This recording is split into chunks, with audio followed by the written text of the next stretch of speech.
焼いて提供するっていうところが一つ大きなイノベーションになってるというか、だからもっと若い子に食べてほしい。海外でやってみたいみたいなのないんですか？ニューヨークとかパリはやってみたいですよね。誰かいませんかね。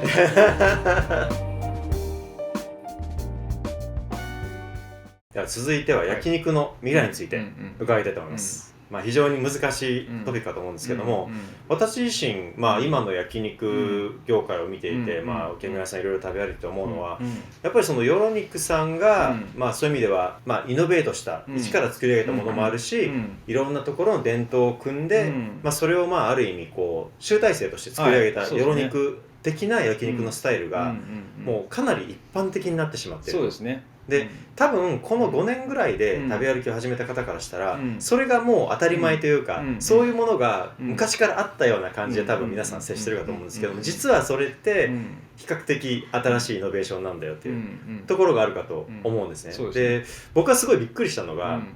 韓国でも結構よろ肉的な店が増えてるんですよ今。なるほどね。マーさん行かれたことあります？韓国でそういう店って。でもほら金庫の扉のとことか有名なね。はい、そうですそうです。韓国でもそういうその日本式の焼肉としてそのいわゆる昔ながらの日本式焼肉も韓国にあるし、あとそういう最近のイノベーティブなコースで出して、それこそ生卵を使ったりとか、あとはカツですよね、カツねとか出したりとかっていう店がすごく増えてて、向こうは韓国の牛でやってるんで、ちょっと仕上がりは違うんですけど、だけどそのアプローチとしてはすごくそのインスピレーションは多分肉を焼く文化の源流である韓国の方が逆に影響を受けている状況が今あるのかなと思ってまして、これを今どうご覧になってますか？僕はでもね、正直言うと、そのリスペクトがあったりとかラブがあれば別にコピーしてもらうのは構わない。なるほどなるほど。ただそのなんだろうな、国内で1から10までうちの真似しなくてもいいじゃんと思う正直。そうですよね。もうちょっと考えなよみたいな。そうですよね。料理はね著作権がないんで。でもさ、それさ、例えばフレンチの人はさ、どっかのスペシャリティをさやらないわけじゃん、やっぱりプライドあるから。そうですよね。あとやるとしても誰々へのオマージュでっていうことで、もちろんそこの音楽っていうかその違うアートのジャンルでいうとクレジット表記っていうか、それはある程度おっしゃる通りですね。あってもいいかもしれないですよね。ここからインスパイアされました的な。でもそういう今の焼肉業界の現状、そこから今後どうなっていくっていうのもありますか？コロナ前でいうとやっぱりその肉の価格がすごく上がっていて、で特にその希少部位というか、例えばハラミだったりとか、あとはヒレ系とかが取り合いになって、で多分コロナでそこの需給の逼迫しているところは若干緩んだのかなとは思うんですけども、これはでも当然インバウンドの方が帰ってきたりとかっていう中で再度元の状態に戻れば逼迫するかもしれない。そういう中で当然当時だと多分よろにくさんっていうのは高額店だったわけじゃないですか。それが今はその最初にもマーさんおっしゃいましたけども、かなり本当にもうはるかに高額なもっと高いお店っていうのもできてきていると。でそれはやっぱりその肉の値段の高騰っていうところも関連してるかと思うんですけども、そういうのをご覧になってて方向性として今後どうなっていくんですかね？でも僕は高額店が出てきたことは結構いいと思って。そうですか。だって僕がチャレンジしたかったことの一つがやっぱりなんだろうな、その他のレストランいろんなフレンチとかね、ジャンルがある中で、焼肉ってなんかこう若干差別されてたようなところがあったわけで、正直なところ肉来てるだけでしょ。なんかそれをやっぱある程度その高めるというか、とこまではなんかやりたいなっていうのがあったわけですよ。僕そこで思うのはやっぱりそのお客さんに焼いて提供するっていうところが一つ大きなイノベーションになってるというか、やっぱりお客さんが焼いてる限りにおいてやっぱりどうしてもそこのやっぱり料理とは違うよねっていうことを言わせてしまう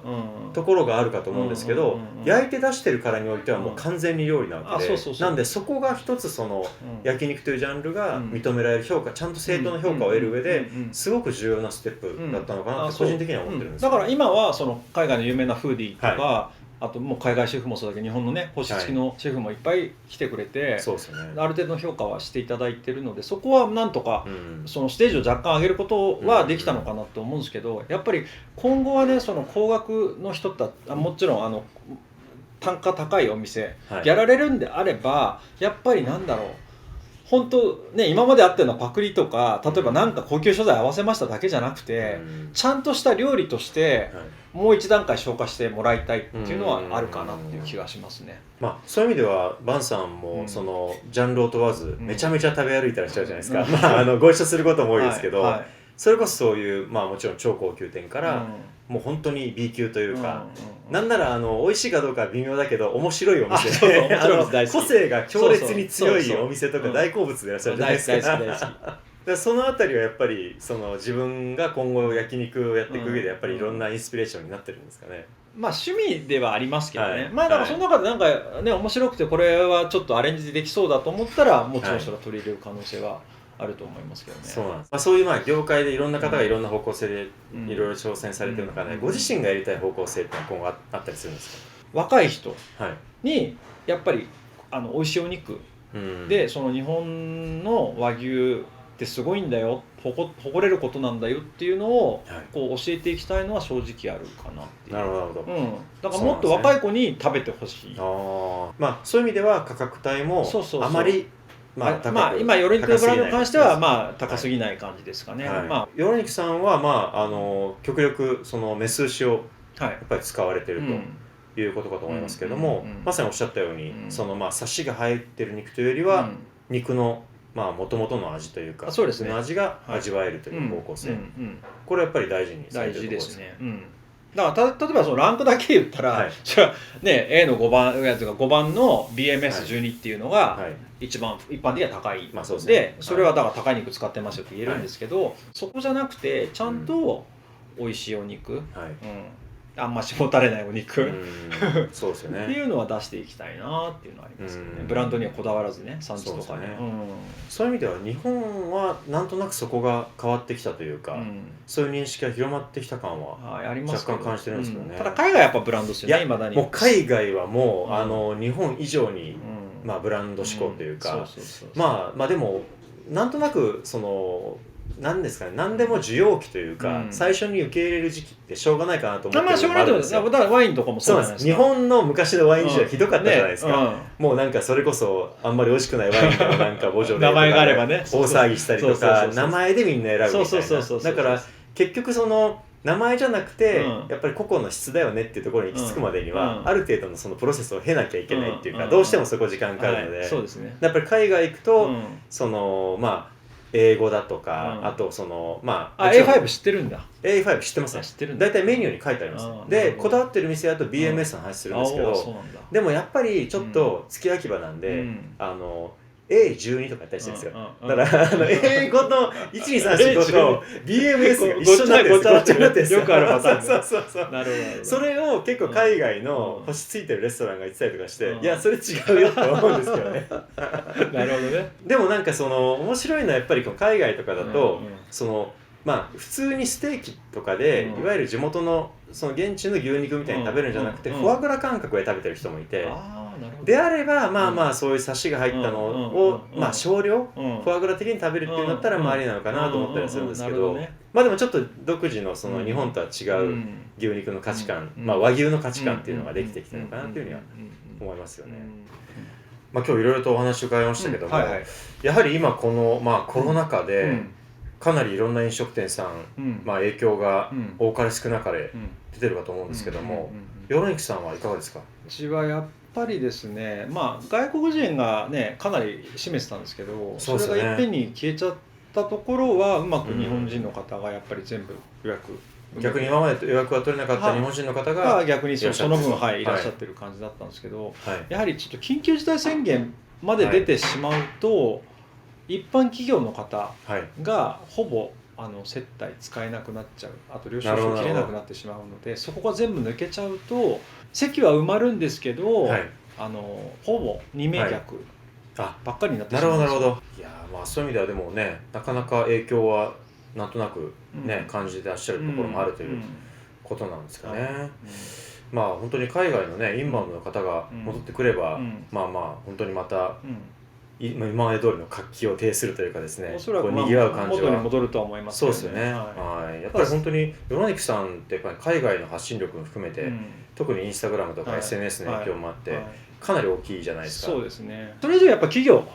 なるほどなるほど。そうですね、普通の企業の方たちの、食事会が、増えてくれたら一番いいですね。なるほどなるほど、確かにその大手の会社さんだとそもそも接待禁止だったりとか外食自体も難しい。そ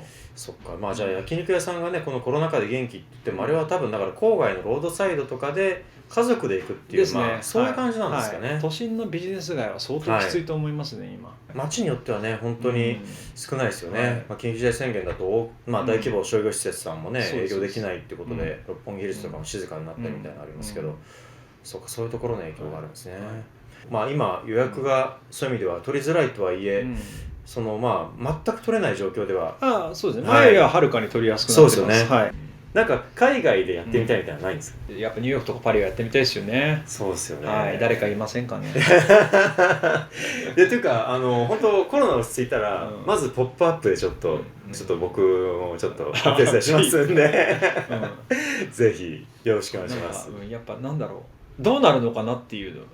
反応を見てみたいって感じですよね。ちょっと全く違う牛肉文化っていうところも含めて見てもらいたいですよね。この YouTube を見て興味を持っていただいた方にはですね、ぜひこの機会にヨロニクさんにいらっしゃっていただきたいなというふうには僕は思ってるんですよね。ありがとうございます。というのは本当に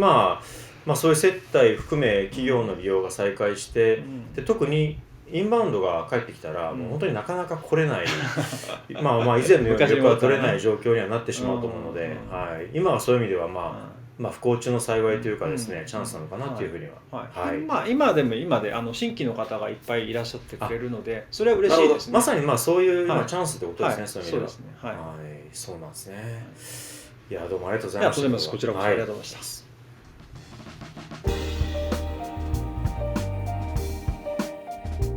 ぜひチャンネル登録をよろしくお願いします。